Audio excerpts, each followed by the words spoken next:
We expect the volume to shrink because of this cooler temperature, but not shrink as much as it shrink, going down to 0 degrees C. In formula M, V equals RT over P. And it was 0.0821 times the Kelvin divided by 1.33. Yeah. That's it.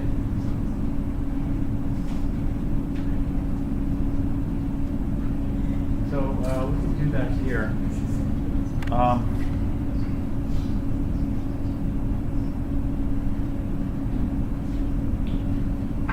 So 1.33 atmospheres, and then the Kelvin temperature. The Kelvin temperature is going to be 273 plus 11, which would be 284 Kelvin. And that's the correct formula. MV is equal to RT over P. And we plug it in, 0.0821. I wouldn't plug in 0.0821 here because I plug in 0.08206. 0.08206 is 468. You'll need for count 1A. Then the Kelvin temperature, 284 divided by 1.33. So let's go ahead and punch that out. If I punch that out, I'm going to use 0.08206 though. 0.08206 times 284 divided by 1.33. And I get a different number. Yes. I get 17.52. So, molar volume, 17.52 liters per mole. Which, 17.52 we could round to 17.5 liters per mole. That's what they got. And so double check how you keyed it into the calculator. 17.52. Yeah, that's correct.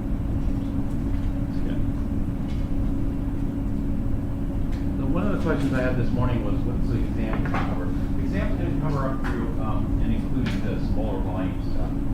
After 14.6 comes 14.7. 14.7 is gas stoichiometry. So I'm not going to put that on this Thursday's exam. We'll do gas stoichiometry on exam 4. So that's what we're looking at here, gas stoichiometry. This says gas stoichiometry at STP, but that's wrong. We don't have to be at STP. You can do every single gas problem at STP.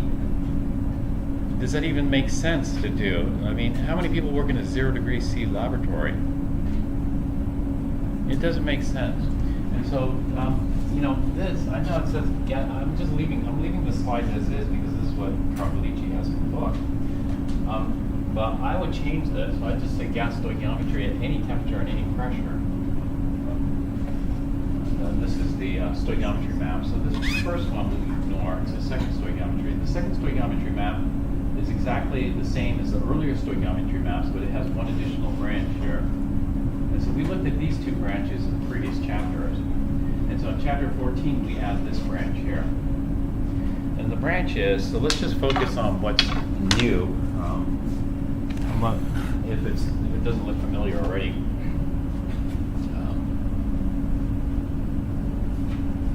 It's been a while. So. But basically, when we're looking at gas stoichiometry, which is going to be 14.7, this is 14.7, gas stoichiometry.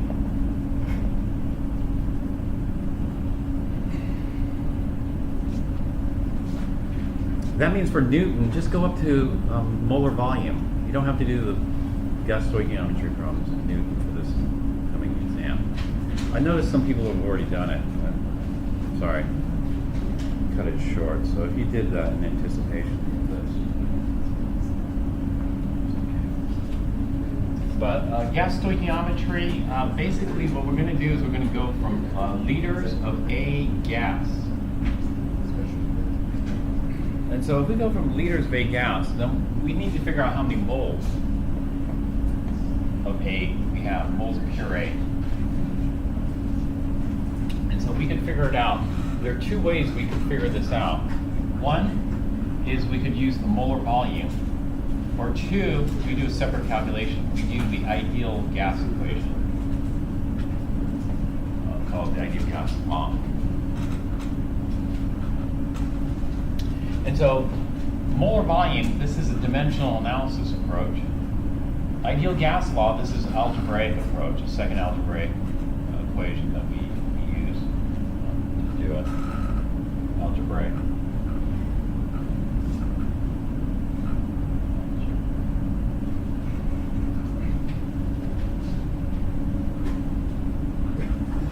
All right, and then once we're at moles of A, we can go to moles of B.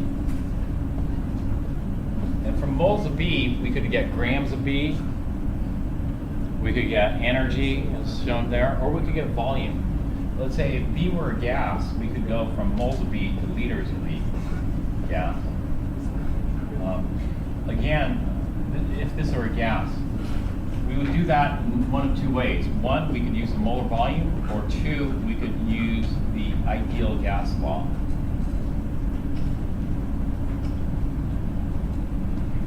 And so this allows us to go straight from volume to moles.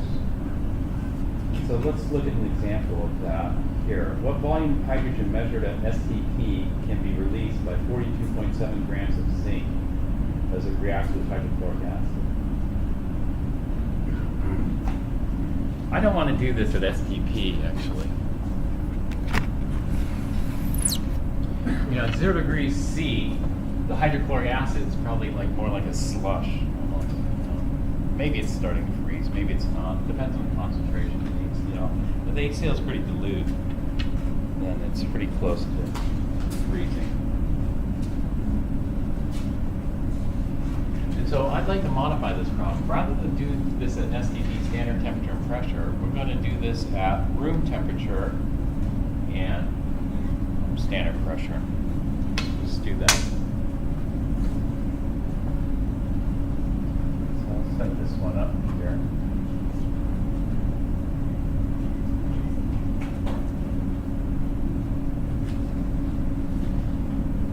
Like this. And so we see that the equation here is zinc. Zinc is not a gas. Zinc is a solid. So we're going from zinc here, grams of zinc. Let's go with this. So this is like our old stoichiometry. We're going to go from grams of zinc to moles of zinc. Okay, if we go from grams of zinc to moles of zinc, we just need the molar mass. How many grams per mole? Yeah. And then from moles of zinc, we're going to go to, well, they want hydrogen. So moles of zinc to moles of hydrogen. Hydrogen is a gas here. They want to know what volume of hydrogen gas. So we're going to go from moles of hydrogen gas to liters of hydrogen gas. And here we're going to use either method 1, which is molar volume, or method 2, which is ideal gas law.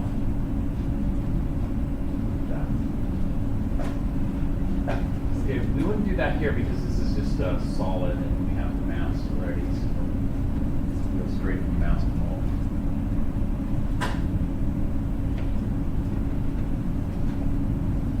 Now the molar volume is going to change depending on what the temperature and the pressure are. And so what we're going to do is we're going to do this reaction at room temperature and 1 bar. So we'll do this reaction at room temperature and 1 bar. Now room temperature and 1 bar, then the molar volume of any gas is equal to 24.79 liters per mole. 24.79 liters per mole.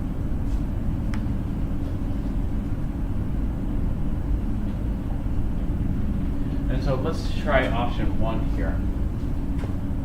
With option 1, using the molar volume, we'll go from grams of zinc, 42.7 grams of Zn, solid.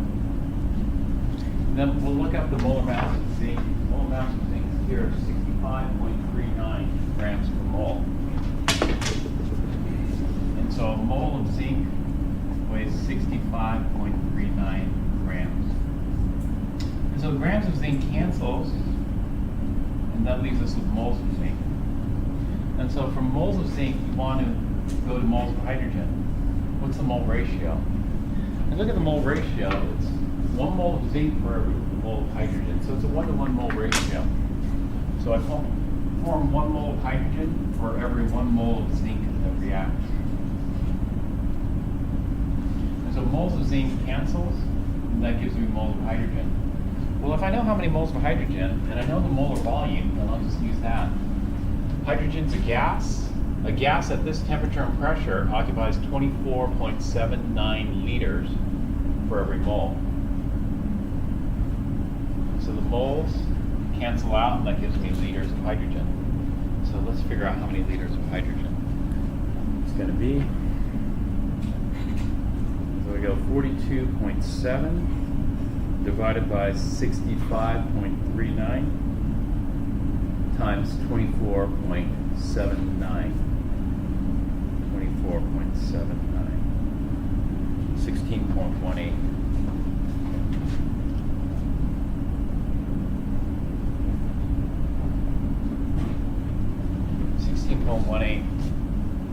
Okay, this molar volume, this is only valid at RT in 1 bar for gas.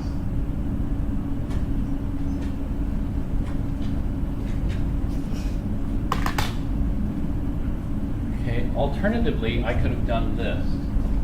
Alternatively, I could have stopped here. So this is the molar volume method. I could have stopped here and used the ideal gas method. Which would be option 2. So let's redo this calculation using the ideal gas method. And so what I'm going to do is I'm going to go 42.7 grams of zinc. Go from grams of zinc to moles of zinc. 65.39 grams. And then from moles of zinc to moles of hydrogen.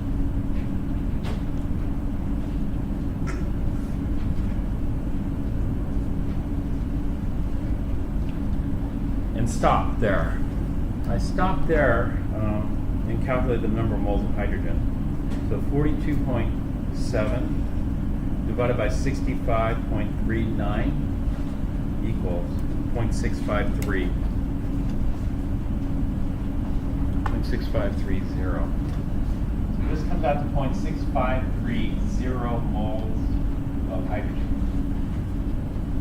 Well, if I know the moles of hydrogen, that's what we call N. This is N.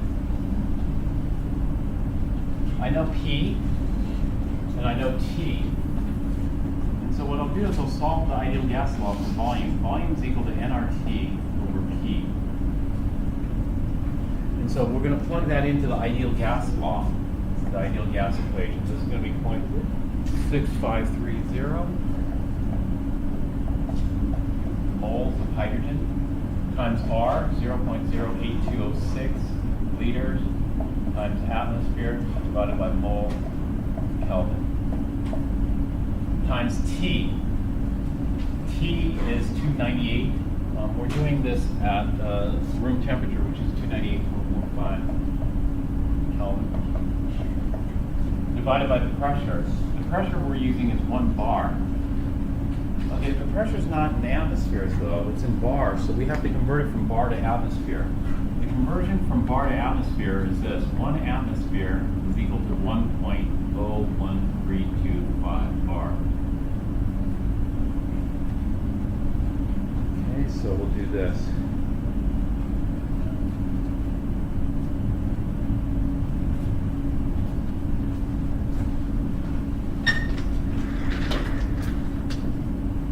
.653 times 0.08206 times 298.15, and then I'm going to take that fraction. I'm dividing by a fraction, so I'm going to invert and multiply. So it's going to be times 1.01325, 16.18. So I get a volume equal to 16.18 liters. If you look at method 1 and method 2, do you see we got the same answer? Actually, either method's fine. You could use method 1 or method 2, whatever your preference is. Do you know what my preference is? Well, You know, it seems similar because either one you have to do an algebraic calculation. If we use method 1, we'd either have to have the molar volume memorized or we'd have to calculate it algebraically. Yeah, question?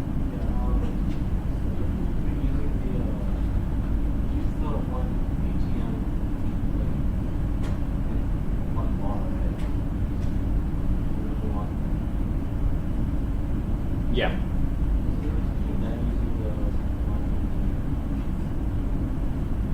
What's the difference between using the one bar, the bar one, versus the ATM one?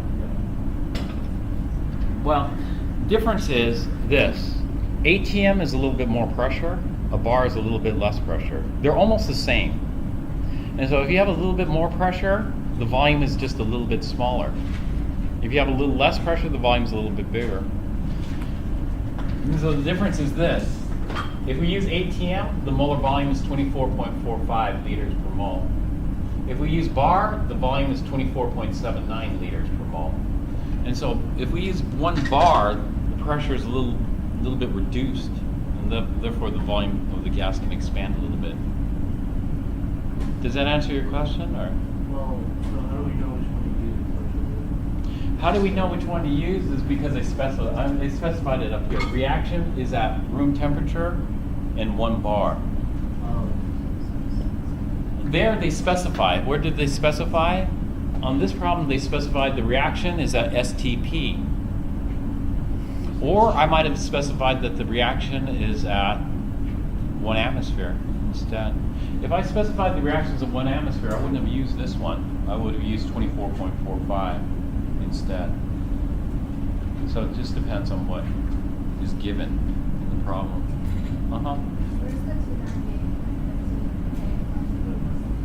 Where does the 298.15 come from? That's what we call room temperature. It's just room temperature is defined as 25 degrees C, which is 298.15 Kelvin, or just 298 Kelvin. Most people just say room temperature is 298 Kelvin. We'll just round it to 363. Whereas standard temperature is defined as 0 degrees C, which is 273 Kelvin, 273.5 Kelvin. So when you ask for STP, you want us to use the bar definition? Yes. Yeah. STP used to be what atmosphere. Unless you're specifically saying I want this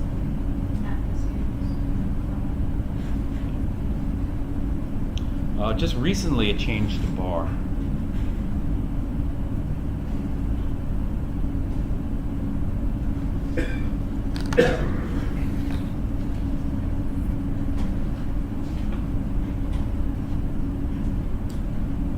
Well, anyway, we did this at room temperature in 1 bar. If we did this at STP, it would have been 0 degrees C in 1 bar. And so let's look at their calculations that they did here. So what they did was they did the molar volume method. The molar volume method is all dimensional analysis, except we have to calculate algebraically the molar volume. And so we go grams of zinc to moles of zinc, moles of zinc to moles of hydrogen, liters of hydrogen, if we know the molar volume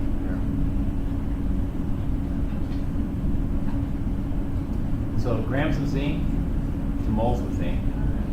65.38 grams they use for the molar mass. I use 65.39 based on our periodic table. It's a 1-to-1 mole ratio. And then take a look. The molar volume is smaller because of the lower temperature. And they end up with 14.8 liters. In other words, if I cool this hydrogen down from room temperature to 0 degrees C, the volume shrinks from 16.2 liters down to 14.8 liters. And so colder temperatures means smaller volume. Hotter temperatures means bigger volume for gases. Okay, this is the molar volume method here.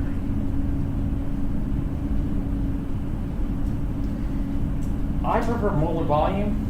The reason I prefer molar volume is because sometimes we're given gases well. But it doesn't matter. You can do whatever you prefer. And so this is just reiterating what we did using the molar volume. First, we calculate the molar volume, unless you have it memorized. If you don't have it memorized, then it's just a quick calculation. It's RT over P. And then we use this in the stoichiometry path right here. Step 2. So, how many liters of CO2 measured at 744 torr and 131 degrees C will be produced by the complete burning 16.2 grams of gaseous butane?